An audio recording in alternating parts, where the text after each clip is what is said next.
Penguin Random House Audio presents The Climate Diet, 50 Simple Ways to Trim Your Carbon Footprint. This is the author, Paul Greenberg. Nothing shall come of nothing. William Shakespeare, King Lear. Introduction. Nothing or something?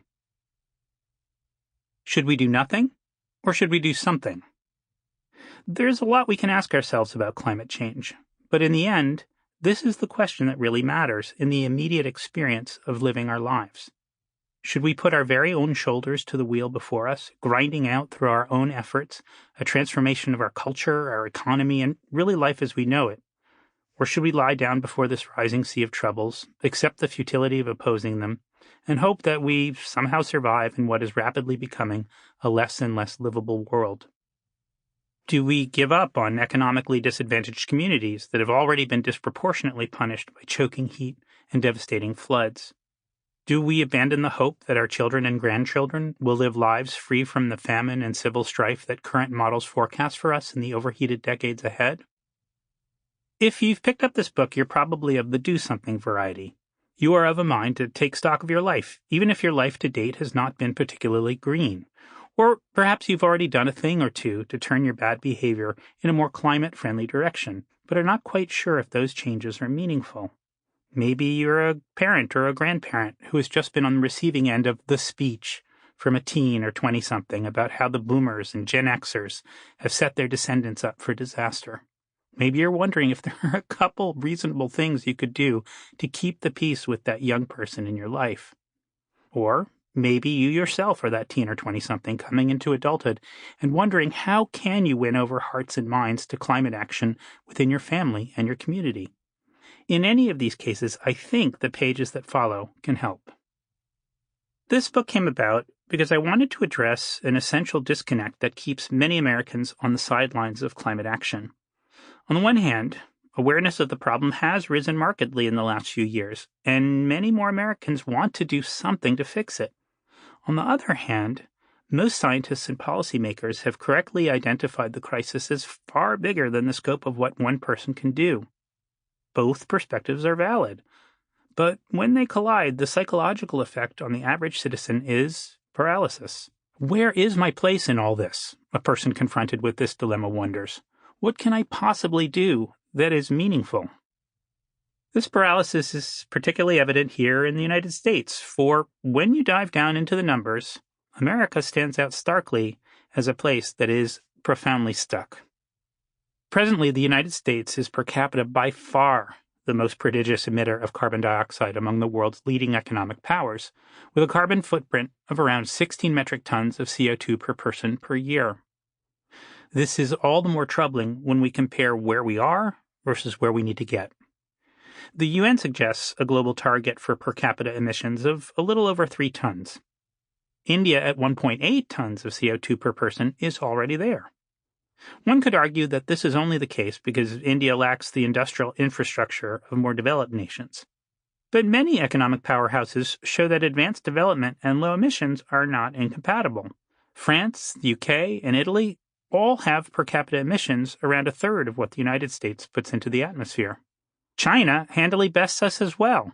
2 citizens of the People's Republic emit less CO2 than a single American.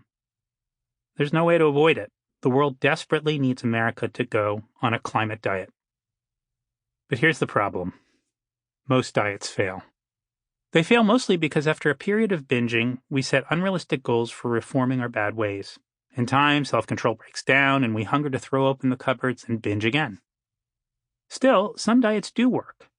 Those successful diets tend to be modest in their goals, incorporating small changes over long periods of time. That we need to transform the very roots of the American economy is without doubt, and something that must be fought for intensely.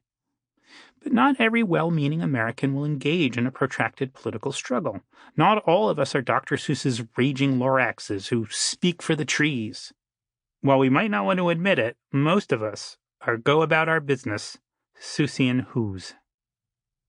Fortunately, there are smaller, maintainable changes that would allow American who's to go from carbon obese to just a little bit carbon overweight. And in the end, the transformation of that sizable carbon-obese American middle to a modest paunch would do more for reducing total global emissions than if a hyper-virtuous 2% came to subsist on lentils and solar panels.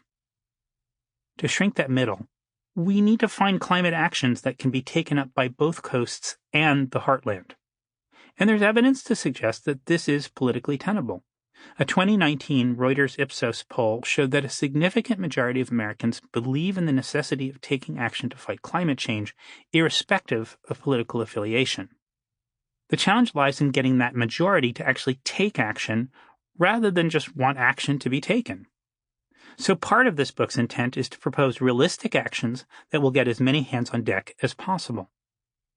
At the same time, our diet can't be so modest that it amounts only to a cosmetic tweaking. We do need radical transformation as individuals and as a society. We therefore need to make personal changes that have a multiplier effect, changes that beget more change. Swapping our incandescent light bulbs for LEDs will trim a few pounds off your annual emissions, but changing the actual source of the electricity running to your home will start to shift the entire energy economy away from fossil fuels and towards a lower emissions future.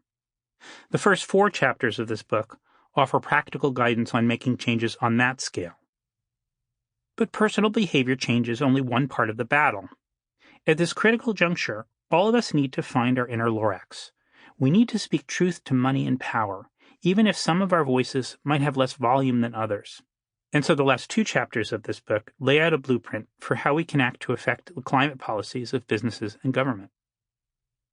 Well, I had to make judgment calls as to which rules to include in this short guide.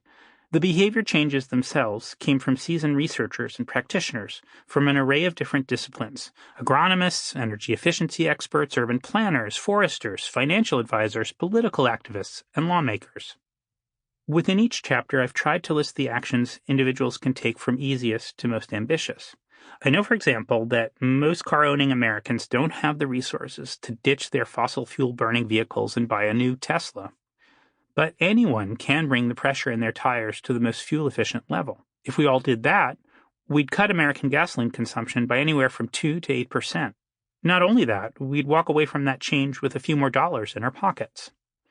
Which brings me to the other necessary criterion for a climate rule to be ranked number 1 or 2. Each of the top 2 actions within each chapter should not cost you anything, and in most cases will save you money in the short and long term. This is not a gotcha book. For who in this world can avoid getting got for their climate transgressions?